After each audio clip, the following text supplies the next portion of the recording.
A very good morning to you all, student. So let us again start our new chapter of civics, the judiciary. The judiciary और अपन अगर हिंदी में कहें तो हमारे न्यायालय, न्यायालय मीन्स कोर्ट.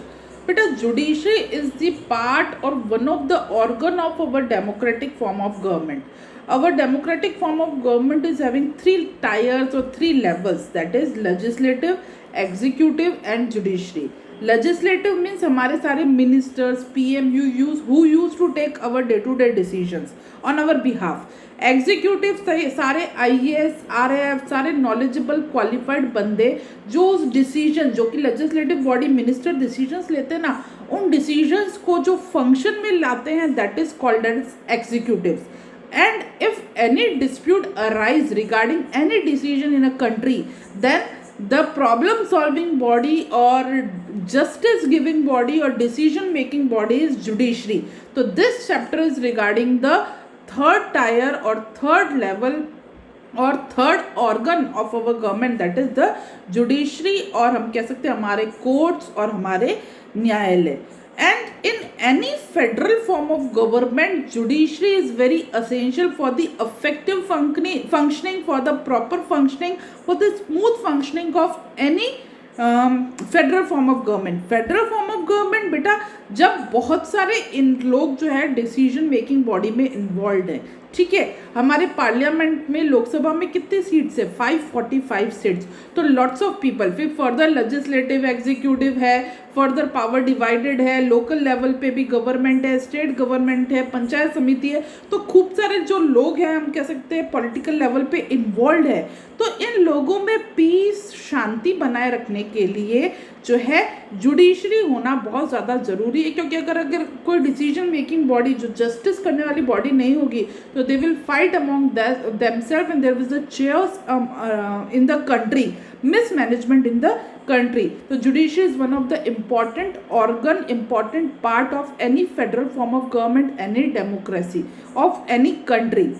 Understand बेटा? तो जुडिशरी में सबसे टॉप पे मैंने क्या कहा, हमारे न्यायालय कोर्ट्स को हम क्या कहते हैं? जुडिशरी. वही डिसीजन मेकिंग बॉडी होती है, जस्टिस मेकिंग बॉडी. तो इसमें भी जो है बहुत सारे ऑर्गन्स होते हैं. नीचे आप देख भी सकते हो टेबल. सबसे टॉप में होता है supreme court, highest court of appeal. जो highest decision justice making body होती है दैट इज सुप्रीम कोर्ट. उसके अंडर में होता है सुप्रीम कोर्ट पूरे कंट्री के लिए, हाई कोर्ट हर स्टेट्स के लिए, और काफ़ी बार 3-4 स्टेट्स को मिला के एक हाई कोर्ट भी होता है. जिन स्टेट्स में स्मॉल पॉपुलेशन होती है, कम पॉपुलेशन होती है ना, तो 3-4 स्टेट्स को मिला के एक कोर्ट भी होता है. और काफ़ी बार जो है पूरे एक स्टेट के लिए, जैसे हमारा राजस्थान है तो पूरे राजस्थान में बहुत सारे पार्ट्स है बेटा, जयपुर, जोधपुर, अजमेर, खूब सारे कितने 28-29 डिस्ट्रिक्ट्स हैं हमारे. तो इन सारे डिस्ट्रिक्ट में सिर्फ एक ही हाई कोर्ट है, पूरे राजस्थान का एक ही हाई कोर्ट है. कहाँ पे है? हाई कोर्ट है जोधपुर में. ठीक है, तुमको पता है हाई कोर्ट कहाँ पे है? जोधपुर में. तो supreme court highest new Delhi, उसके अंदर आते हैं हाई कोर्ट्स स्टेट लेवल पे. और हाई कोर्ट के अंदर में भी बेटा अलग अलग कोर्ट्स हैं, आप इस टेबल में देख सकते हो, डिस्ट्रिक्ट कोर्ट और सेशन कोर्ट. ठीक है, डिस्ट्रिक्ट कोर्ट में भी फर्दर डिवाइड हो रहा है सिविल सबऑर्डिनेट जज court, provincial small cause court और क्रिमिनल कोर्ट. ठीक है, सिविल सबऑर्डिनेट के भी फिर फर्दर डिवाइड है मुंसिफ कोर्ट और न्याय panchayat. Criminal court further divided है सबऑर्डिनेट मजिस्ट्रेट कोर्ट, पंचायत अदालत. मजिस्ट्रेट कोर्ट भी फर्दर डिवाइडेड है जुडिशियल मजिस्ट्रेट और एग्जीक्यूटिव मजिस्ट्रेट. तो एक कोर्ट लेवल है, डिसीजन लेवल, और अपन कह सकते हैं जस्टिस लेवल बॉडीज हैं कि अलग अलग लेवल पे किस तरीके से अलग अलग जस्टिस टेकिंग बॉडीज है जो है हमारे देश में पीस बनाए रखने के लिए हेल्पफुल है. तो ये पूरा अपना जुडिशियल सिस्टम है. हाईएस्ट सुप्रीम कोर्ट होता है, उसके अंडर में हाई कोर्ट, उसके अंडर में डिस्ट्रिक्ट कोर्ट. मेन ये समझ लो अभी. ठीक है, अब जुडिशरी की इंपॉर्टेंस क्या होती है? Importance of the judiciary. ठीक है, 3 पॉइंट्स दे रखे हैं, बुक में रीड करके एक्सप्लेन करती हूँ. Number 1 point, the judiciary settle disputes whenever there is a conflict between people and the state government. जब जनरल पब्लिक और स्टेट, मतलब स्टेट गवर्नमेंट, मान लो स्टेट गवर्नमेंट ने ऐसा कोई लॉ बना दिया जो लोग एक्सेप्ट नहीं कर रहे, उनको लग रहा है कि ये नहीं हमारे अगेंस्ट है, तो when there is a conflict between general citizen and state, तो इसमें डिसीजन कौन देता है? जुडिशरी. तो this is the role of और इम्पोर्टेंस ऑफ जुडिशरी, शांति बनाए रखना. टू स्टेट्स और बिटवीन द स्टेट, जब दो स्टेट्स और एक स्टेट के बीच में जो डिस्प्यूट्स है, तो आपस में स्टेट्स में डिस्प्यूट्स है तो भी सॉल्व कौन करेगा? जुडिशरी। लोगों और स्टेट के बीच में है कुछ डिफरेंसेस तो भी कौन सॉल्व करेगा? जुडिशरी। तो this is the importance of judiciary. और स्टेट गवर्नमेंट और यूनियन गवर्नमेंट के बीच में कोई डिस्प्यूट है तो वो भी सॉल्व करेगा सुप्रीम कोर्ट और जुडिशरी। अंडरस्टैंड बेटा? सेकेंड इंपॉर्टेंस है इसकी, the judiciary upholds and enforce the fundamental rights of the citizen of the India. हमारे कॉन्स्टिट्यूशन में लोगों को क्या मिले हुए हैं? Fundamental rights. उन फंडामेंटल राइट्स को प्रोटेक्ट कौन करता है? जुडिशरी। अगर जुडिशरी नहीं होगा तो हमारे राइट्स हमसे कोई भी छीन लेगा, कोई भी गवर्नमेंट छीनेगी, तो उनको प्रोटेक्ट कौन करता है? Judiciary. Thus the citizens can move to court if they feel their rights have been violated. अगर जनरल पब्लिक को लगता है कि उनके अधिकार उनसे छीने जा रहे हैं तो वो कोर्ट में जाकर न्याय के लिए अपील कर सकते हैं। Third importance of judiciary, the supreme court is the final interpret of our constitution. हमारे कॉन्स्टिट्यूशन को, कॉन्स्टिट्यूशन क्या है? पूरा देश कॉन्स्टिट्यूशन के हिसाब से चल रहा है, रूल्स और रेगुलेशन के हिसाब से चल रहा है, तो इस कॉन्स्टिट्यूशन को प्रोटेक्ट करने वाला भी क्या है? Judiciary. It is also empowered to declare a law null and void if it goes against the principle and ideas of. अगर कोई ऐसा लॉ देश में पास करती है कोई गवर्नमेंट जो कि अगर जुडिशरी को लगता है कि कॉन्स्टिट्यूशन के खिलाफ है, अकॉर्डिंग टू कॉन्स्टिट्यूशन नहीं है, तो जुडिशरी के पास पावर है कि वो गवर्नमेंट के डिसीजन को भी नल मीन्स इनवैलिड डिक्लेयर कर सकती है, उसको मतलब उस डिसीजंस को कम्युनिटी में आने से रोक सकती है। तो these are the importance of judiciaries. अब है सुप्रीम कोर्ट। सबसे पहले हम किसके बारे में पढ़ रहे हैं? Supreme court. तो सुप्रीम कोर्ट मैंने बता दिया सबसे highest court level, highest justice level body होती है सुप्रीम कोर्ट, और ये कहाँ पे है? न्यू दिल्ली में। It makes the final decision which are there then abide by all the, मतलब फाइनल डिसीजन अगर कहीं भी कंफ्यूजन है किसी भी लेवल पे तो फाइनल डिसीजन सुप्रीम कोर्ट का ही माना जाता है। सुप्रीम कोर्ट के ऊपर कोई जस्टिस मेकिंग बॉडी नहीं होती है कंट्री में, मेक इट श्योर। अब सुप्रीम कोर्ट में कंपोजिशन मतलब कौन कौन होता है? तो सबसे पहले एक होता है चीफ जस्टिस और उसके अंडर में होते हैं 25 अदर जजेस। तो सुप्रीम कोर्ट का हेड कौन? हाईएस्ट बॉडी है सुप्रीम कोर्ट, सुप्रीम कोर्ट का हेड है चीफ जस्टिस और उसके अंडर में जो है सुप्रीम कोर्ट में 25 अदर जजेस होते हैं। तो this is the composition of supreme court. Appointment कौन करता है चीफ जस्टिस और जजेस का?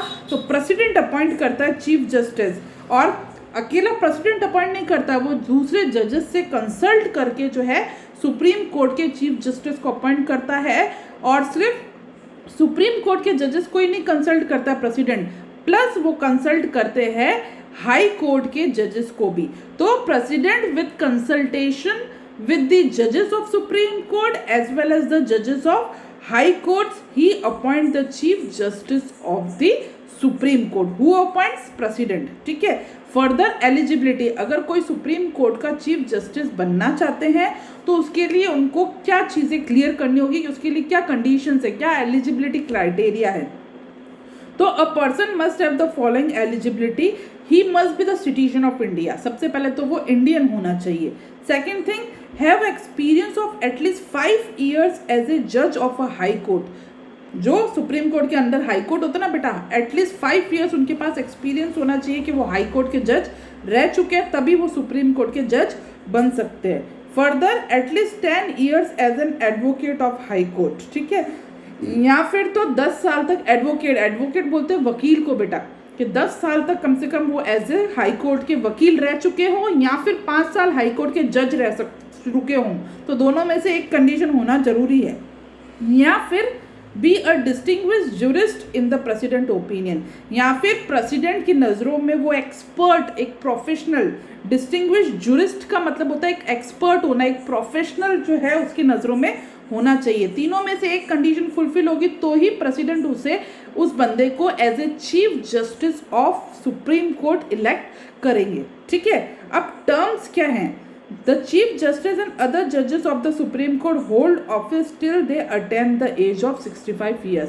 लास्ट जो रिटायरमेंट एज जो है चीफ जस्टिस की क्या है, या अदर जजेस की, सुप्रीम कोर्ट के अदर जजेस की है 65 years। After 65 years of age जो है जज रिटायर हो जाते हैं। या फिर उससे पहले जज जो है मिस यूज़ करे, कुछ गलत करे, तो भी उसे उसकी पोस्ट से हटाया जाता है। अगर ईमानदारी से काम करते हैं तो लास्ट रिटायरमेंट एज होती है 65 ईयर्स, ठीक है, उससे पहले उनको कोई हटा नहीं सकता। अगर वो ईमानदारी से वर्क नहीं करते हैं, मिसयूज करते हैं पावर को, तो उनको हटाया जा सकता है और उनको हटाने के प्रोसेस को बोलते हैं इम्पीचमेंट। अगर याद हो आपको तो अपन ने लास्ट चैप्टर में पढ़ा था प्रेसिडेंट से रिलेटेड कि प्रेसिडेंट को जब अपनी पोस्ट से हटाया जाता है मिसयूज ऑफ पावर के कारण के, तो उसको भी अपन क्या बोलते हैं, इम्पीचमेंट। और यहाँ पे भी क्या बोलेंगे, impeachment. Supreme Court judges can be removed by the President on ground of misuse of office, proven misbehavior or incapacity. The process of removing the Supreme Court judge is called impeachment. ये मैंने बता दिया बेटा आपको. The process involves a modern motion which contains the charge against the judges. This motion must be passed by 2/3 majority of the members present and voting in both the, जो दोनों house होते हैं ना, लोकसभा और राज्यसभा पार्लियामेंट के, उसके अगर 2/3 member जो है वोट पास कर दे, एक मोशन, एक एग्रीमेंट पास कर दे against the chief justice of supreme court. अगर 2/3 मेंबर्स को लगता है लोकसभा और राज्यसभा के कि सुप्रीम कोर्ट का जो चीफ जस्टिस है प्रॉपर वे में वर्क नहीं कर रहा है, तो फिर वो उसके खिलाफ एक मोशन, एक एग्रीमेंट पास करते, एक लॉ पास करते, जिसके थ्रू जो है उनको रिमूव किया जाता है और उस प्रोसेस को कहा जाता है इम्पीचमेंट। आई थिंक क्लियर है इतना आपको। अब अपन पढ़ रहे हैं जुरिस्डिक्शन। जुरिस्डिक्शन मतलब सुप्रीम कोर्ट के पास क्या क्या पावर्स हैं, किस किस लेवल पे सुप्रीम कोर्ट वर्क करता है। तो what are the jurisdiction of supreme court.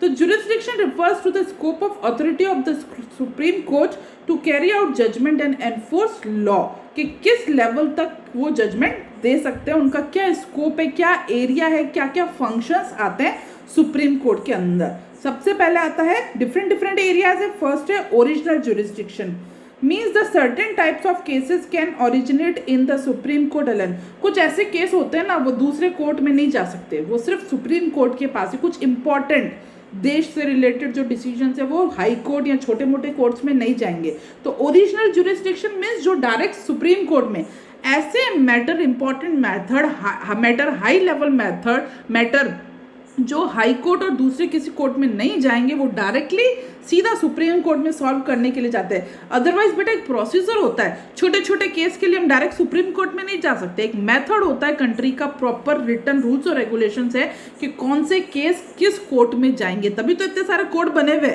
हर कोई सुप्रीम कोर्ट में उठ के चला जाएगा तो बाकी सारे केसेस कोर्ट्स का क्या यूज है। तो हर केस के लिए एक परमानेंट कोर्ट बना हुआ है। आ रही है बात समझ में कि ये से रिलेटेड केसेस इस कोर्ट में जाएंगे, इस मैटर से रिलेटेड इस कोर्ट में जाएंगे। उसी तरह से कुछ ऐसे इंपॉर्टेंट मैटर होते हैं ना जो डायरेक्ट सुप्रीम कोर्ट में जाएंगे, लोअर लेवल में नहीं जाते, तो उसको अपन बोलते हैं ओरिजिनल जुरिस्डिक्शन। जैसे कि डिस्प्यूट्स बिटवीन टू स्टेट्स, दो जो है स्टेट्स के बीच में जो है अगर कोई डिस्प्यूट हो रहा है तो वो डायरेक्टली सॉल्व होने के लिए कहाँ जाएगा, सुप्रीम कोर्ट में जाएगा, हाई कोर्ट में नहीं जाएगा, क्योंकि हाई कोर्ट में जाएगा तो हाई कोर्ट अपने स्टेट को ही फेवर करेगा। Disputes between the union government and one और मोर टू स्टेट्स, ठीक है, अगर मेन सेंट्रल गवर्नमेंट के बीच में और किसी स्टेट्स के बीच में या किसी दो स्टेट्स के बीच में कोई डिस्प्यूट हो रहा है तो वो डायरेक्टली सुप्रीम कोर्ट सॉल्व करेगा और कोई कोर्ट इसमें इन्वॉल्व नहीं होगा। Cases which concern the violation of the constitution by the government और एनीवन एल्स, ऐसे केस जो कि संविधान को वायलेट करते, तोड़ते हैं, चाहे गवर्नमेंट का संविधान को तोड़ने की कोशिश कर रही है, चाहे कोई और इंसान, वो डायरेक्टली कॉन्स्टिट्यूशन से रिलेटेड सारे मैटर कहाँ जाएंगे, डायरेक्टली सुप्रीम कोर्ट में। Issue of writs for the enforcement of fundamental right, issue of writs मतलब रिटन कमांड, ठीक है, फंडामेंटल राइट से रिलेटेड जो है सारे मैटर कहाँ जाएंगे, सुप्रीम कोर्ट में जाएंगे, तो इसको बोलते हैं ओरिजिनल जुरिस्डिक्शन। सेकंड फंक्शन है या सेकंड एरिया है सुप्रीम कोर्ट का, अपन कह सकते हैं appellate jurisdiction.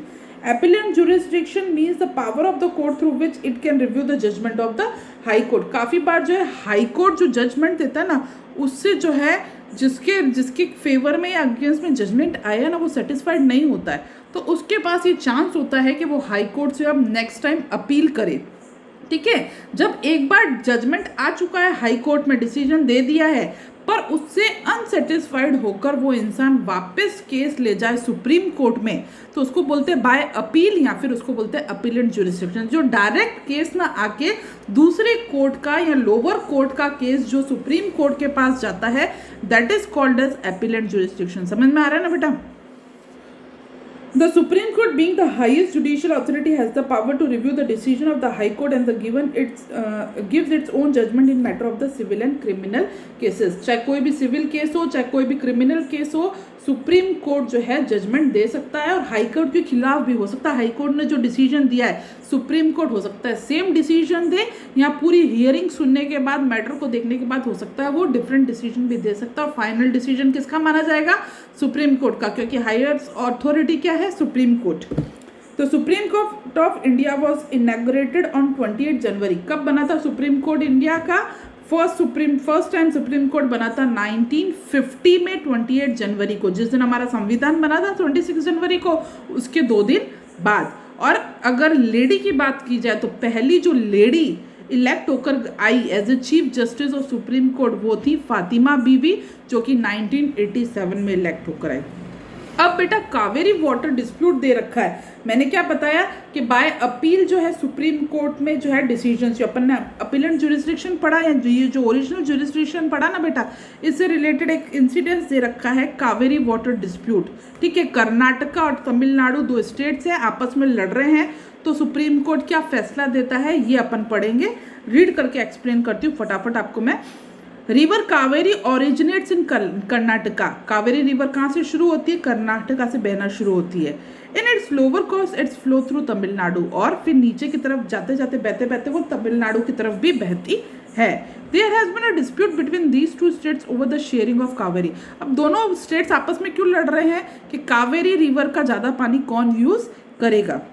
The root of this fight dates back to the agreement signed between the former Mysore. और इस लड़ाई की जड़ें आज नहीं, काफ़ी सालों पहले हिस्ट्री में से ही ये जो लड़ाई शुरू हुई थी. हिस्ट्री में जो था मैसूर कर्नाटका था, मैसूर का हिस्सा, और तमिलनाडु था मद्रास का हिस्सा. ठीक है, 1892 सदी की बात हो रही है और 1924 2 बार ये पहले ही झगड़ा हो चुका है. As per these agreements Karnataka was to seek permission from Tamil Nadu for the development of every. अब उस समय संधि क्या हुई थी 1892 में कि कर्नाटका को तमिलनाडु से परमिशन लेनी पड़ेगी अगर वो कोई भी नया जो है इरिगेशन प्रोजेक्ट स्टार्ट करने जा रहा है. इरिगेशन प्रोजेक्ट मतलब पानी लेने जा रहा है नदी से, कोई नया इरिगेशन प्रोजेक्ट स्टार्ट करेगा कर्नाटका तो उसको तमिलनाडु से परमिशन लेनी होगी. तो ऐसा एक डिसीजन पहले आ चुका है.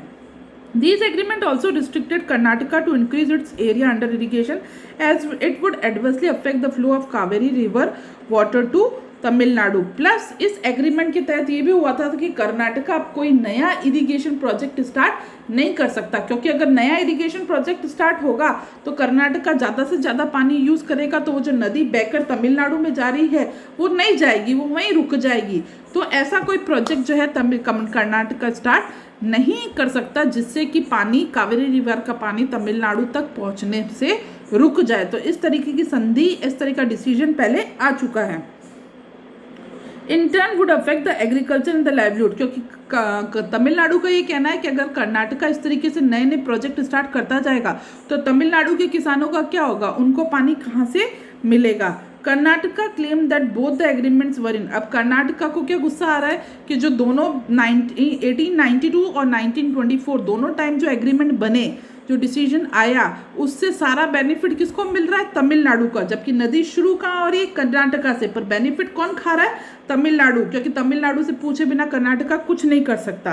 तो अब कर्नाटका ऑब्जेक्शन कर रहा है, सुप्रीम कोर्ट के पास जा रहा है कि इस मैटर को वापस से देखा जाए, सारा बेनिफिट दोनों एग्रीमेंट का तमिलनाडु को ही मिल रहा है, इसलिए वो इक्वल शेयरिंग ऑफ वाटर चाहते हैं. Many efforts were made to settle this dispute. बहुत जिन्होंने कोशिश की इस डिस्प्यूट को सॉल्व करने के लिए, बट सारी कोशिशें इन वेन, मतलब बेकार चली गई.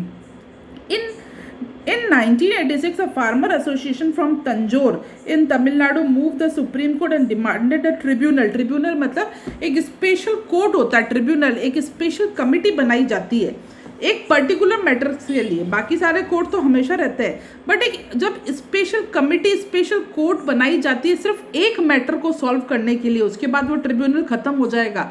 तो अब जो है तमिलनाडु के एक हिस्से के किसान हैं तंजोर, तमिलनाडु की एक प्लेस है तंजोर, वहाँ के फार्मर्स मिलके जाते हैं कोर्ट के पास, गवर्नमेंट के पास कि एक स्पेशल ट्रिब्यूनल बनाया जाए जो कि इस मैटर से रिलेटेड सारी प्रॉब्लम एक बार में, इतने सालों से ये मैटर चलता आ रहा है, सॉल्यूशन कुछ प्रॉपर मिल नहीं रहा, तो स्पेशल कोर्ट की डिमांड करते हैं ताकि इस मैटर को सॉल्व किया जा सके। The supreme court asked the central government to form a tribunal, और फाइनली सुप्रीम कोर्ट उन फार्मर्स की गुहार सुनती है और सेंट्रल गवर्नमेंट को ये ऑर्डर देती है कि एक स्पेशल ट्रिब्यूनल बनाई जाए जो इस कावेरी वाटर डिस्प्यूट्स को सॉल्व की जाए, और 1990s में एक स्पेशल ट्रिब्यूनल बनती है। The tribunal announce it's verdict, tribunal सारे मैटर को देखती है, और 1990 में बनी हुई ट्रिब्यूनल 2007 तक मैटर सॉल्व नहीं होता, और फाइनली 2007 में जाके वर्डिक्ट आता है कि 419 बिलियन वाटर जो है उस रिवर का कौन यूज़ करेगा, तमिलनाडु, और 270 बिलियन वाटर कौन यूज़ करेगा, cubic feet of water, Karnataka, और 30 गया बिलियन पौंडीचेरी के पास, और 30 बिलियन गया केरला के पास, और 7 बिलियन गया पौंडीचेरी। इस तरीके से जिस जिस जगह से वो रिवर निकल रही थी ना, तो जितना हिस्सा उस रिवर का जिस स्टेट में आ रहा था उतना उतना पानी का डिस्ट्रीब्यूशन किया इस स्पेशल कोर्ट ने, स्पेशल ट्रिब्यूनल ने, और फाइनली जब सुप्रीम कोर्ट एंटर हुई इस डिसीजन में तो फाइनल जजमेंट निकल के आया, नहीं तो इतने सालों से डिस्प्यूट ही चल रहा था। तो ये एक एग्जाम्पल है ओरिजिनल ज्यूरिसडिक्शन का या अपीलेंट ज्यूरिसडिक्शन, दोनों केसेस इसमें इन्वॉल्व हो रहे हैं बेटा। फर्दर अब अपन ये क्या पढ़ रहे हैं कि किस किस ज्यूरिसडिक्शन मीन्स क्या क्या काम करता है सुप्रीम कोर्ट, तो ओरिजिनल ज्यूरिसडिक्शन, अपीलेंट ज्यूरिसडिक्शन, अब थर्ड अपन देख रहे हैं एडवाइजरी ज्यूरिसडिक्शन, और सुप्रीम कोर्ट क्या करता है, एडवाइजरी फंक्शन करता है। The president can refer to the supreme court for advisory opinion if there is an important question of law और fact that needs to be handle for public interest. President चाहे तो supreme court से सलाह भी लेता है, और सलाह को बोलते हैं एडवाइजरी, काम भी करता है सुप्रीम कोर्ट, सलाह देने का काम भी करता है, इसलिए इसको बोलते हैं एडवाइजरी ज्यूरिसडिक्शन। अगर लोगों के हित की कोई बात होती है तो सुप्रीम कोर्ट प्रेसिडेंट को सलाह भी देता है। हाउएवर द प्रेसिडेंट इज, हालांकि प्रेसिडेंट बाउंड नहीं है कि सुप्रीम कोर्ट जो कह रहा है वो करना ही है, वो तो सलाह लेता है, अगर उसको सलाह अच्छी लगती है प्रेसिडेंट को तो उसको फॉलो करते हैं, नहीं तो नहीं भी करते हैं। तो supreme court records and prints all it's proceeding, अब सुप्रीम कोर्ट में जो भी केस लड़ा जाता है ना बेटा, उसकी सारी रिकॉर्डिंग्स रखी जाती है ताकि जो लोअर कोर्ट्स है ना उनको सुन के सुप्रीम कोर्ट से सीख सके, ठीक है। Thus it also function as a court of record, इसलिए सुप्रीम कोर्ट को कोर्ट ऑफ रिकॉर्ड भी कहा जाता है। These judgments serve as a law and can be cited by the subordinate courts throughout the country, ये मैंने बता दिया, जो सबऑर्डिनेट कोर्ट्स हैं पूरे देश में वो सुप्रीम कोर्ट के इन डिसीजंस को सुनता है, कैसे सुप्रीम कोर्ट जजमेंट दे रहा है उनसे सीखता है। लास्ट जो जुरिस्डिक्शन है सुप्रीम कोर्ट का वो है judicial review. Judicial review is the power of the supreme court to examine the validity of the laws pass by the union, जो यूनियन गवर्नमेंट, सेंट्रल गवर्नमेंट और जो स्टेट गवर्नमेंट जो भी laws पास करती है ना पावर में आने के बाद, तो सुप्रीम कोर्ट के पास ये पावर है कि वो उन लॉज को देखे कि वो प्रॉपर है या नहीं है, जनरल सिटीजन्स के बेनिफिट में है या नहीं है। Law can be एनल्ड if found incompatible with the constitution, अगर कोई लॉ सुप्रीम कोर्ट को लगता है कि जो सरकार लॉ बना रही है ये जनरल पब्लिक के हित में नहीं है या कॉन्स्टिट्यूशन के खिलाफ है, संविधान के खिलाफ है, तो सुप्रीम कोर्ट उस लॉ को रोक भी सकती है, इनवैलिड भी डिक्लेयर कर सकती है। तो ये सारी अपन ने क्या पढ़े, स्कोप, एरियाज, फंक्शन, या फिर अपन कह सकते हैं powers of supreme court, supreme court के पास क्या क्या पावर्स हैं। तो here our supreme court and, तो बेटा आज इतना ही पढ़ेंगे। नेक्स्ट क्लास में मैं आपको हाई कोर्ट और जो है लोक अदालत और सब ऑर्डिनेट कोर्ट्स के बारे में बताऊंगी। और आज जितना चैप्टर अपन ने सुप्रीम कोर्ट से रिलेटेड किया ना बेटा, इससे रिलेटेड क्वेश्चंस मैं आज आपको दे देती हूँ। Thank you.